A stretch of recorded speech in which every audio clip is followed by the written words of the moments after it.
Maulid Nabi ada dua apa katanya? Yang diingatkan dan yang diingat. Siapa yang diingatkan? Kita sebagai umat muslim diingatkan, ya, diingatkan bahwa Nabi Shallallahu Alaihi Wasallam itu akhlaknya seperti ini, seperti ini, seperti ini, seperti ini. Siapa yang diingat-ingatnya? Kanjeng Rasulullah Shallallahu Alaihi Wasallam, yakni Nabi Muhammad Shallallahu Alaihi Wasallam. Apa yang dia katakan itu adalah perbuatannya. Sebelum Nabi Muhammad Shallallahu Alaihi Wasallam mengatakan, sebelum Nabi Muhammad Shallallahu Alaihi Wasallam menganjurkan, memerintahkan, mensunahkan, Nabi Shallallahu Alaihi Wasallam sendiri sudah melaksanakannya. Ya, kita makan beda. Sedekah. Udah sedekah belum? Salat. Udah salat belum? Zakat. Udah zakat belum? Perintah doang. Gitu kan? Tapi Nabi Muhammad SAW seperti itu. Apa yang dia ucapkan, apa yang dia perintahkan, apa yang keluar dari mulutnya adalah perbuatannya. Ya, itulah hebatnya Nabi kita tercinta. Terus ada lagi hadis man ya, barang siapa yang memuliakan kelahiranku, ya, kata Nabi SAW, kuntu syafi'an lahu yaumal qiyamah, maka aku akan memberikan syafaat nanti di yaumul qiyamah. Syafaat ini penting banget buat kita. Ya, penting banget buat kita. Ibadah kita seberapa banyak sih? Dosa kita seberapa banyak sih? Apakah kita sudah yakin dengan kualitas ibadah kita bisa masuk surga? Belum. Bahkan ada dikisahkan dia semasa hidupnya itu beribadah kepada Allah Subhanahu wa taala tanpa melaksanakan dosa satupun. Bayangin tuh. Dia ngelaksanain ibadah tanpa melaksanain dosa satupun. Bahkan dia juga ya tinggalnya itu di gunung, jauh daripada orang lain. Dia pengen fokus masa hidupnya untuk ibadah kepada Allah Subhanahu wa taala supaya tidak melaksanakan maksiat satupun. Meninggal. Ketika meninggal, kata Allah Subhanahu wa taala, silakan engkau masuk ke surga dengan rahmatku. Silakan engkau masuk surga karena rahmatku, karena ridhoku, kata Allah Subhanahu wa taala. Itu orang enggak mau. Ya Allah, saya enggak mau. Kenapa kamu enggak mau? Saya enggak mau masuk surga karena rahmat dan ridhomu. Terus saya pengen masuk surga karena amal ibadah semasa di dunia. Amin. Ya, si orang tersebut. Ya udah, kata Allah Subhanahu wa taala, kalau misalkan kau pengen seperti itu, ya, sudah, kau masuk, misalkan, ya. Baru aja sampai gerbang pintu surganya, baru dibukain, subhanallah indahnya, tapi lagi udah masuk neraka. Lah, ya Allah, kok sebentar amat? Itu kamu bisa ibadah karena nikmat dari siapa? Darimu, ya Allah. Engkau bisa baca Al-Quran, ya. Engkau bisa baca Al-Quran itu mulut digerakin, terus mulut bisa bicara, terus mulut bisa mengeluarkan suara karena siapa? Karenamu, ya Allah. Terus mata kamu untuk melihat Al-Quran, mata bisa dilihatkan karena siapa? Karenamu, ya Allah. Karena nikmatmu, ya Allah. Engkau bisa jalan ke masjid, engkau bisa jalan ke Mekah, engkau bisa jalan ke kebaikan, ke tempat-tempat yang baik yang menimbulkan pahala. Itu disehatkan oleh siapa? Oleh Allah. Ya kan?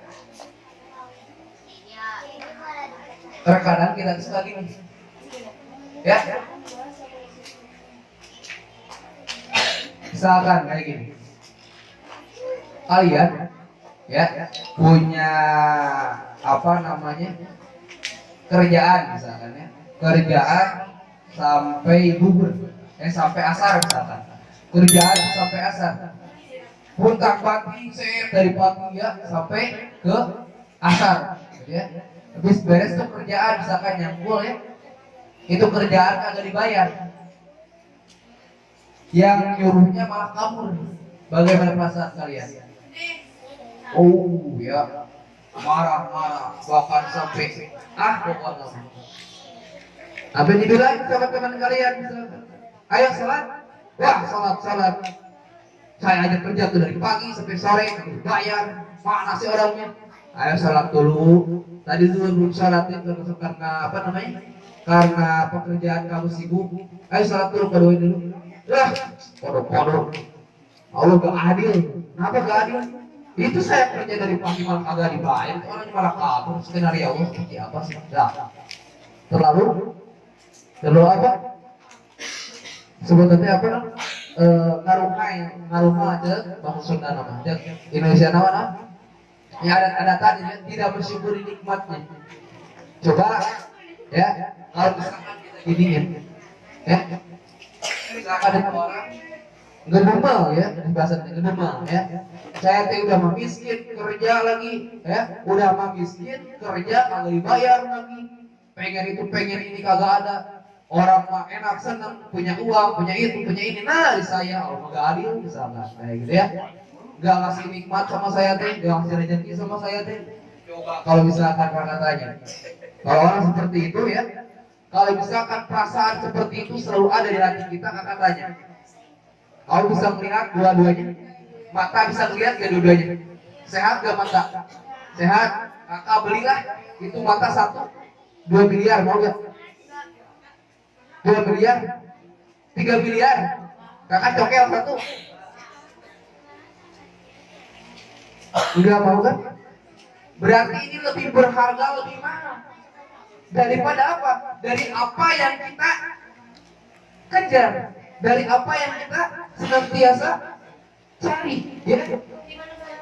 Nikmat yang besar yang ada di dalam dunia, nikmat yang besar yang ada di dalam tubuh kita, kadang kita lalaikan. Tapi kita senantiasa melihat kejelekan cuma satu, misalkan ya, kerjaan seperti kayak gitu, terus kita misalkan kerja untuk rugi ya, terus misalkan kayak gitu, melihat yang hal sepelenya, tetapi kita jarang melihat apa yang ada di dalam diri kita sehingga kita lupakan Allah Subhanahu Wa Taala, gitu, ya. Nah maka dari itu, ya, Nabi SAW tidak mengajarkan kita seperti itu. Bahkan Nabi itu adalah suri tauladan yang baik.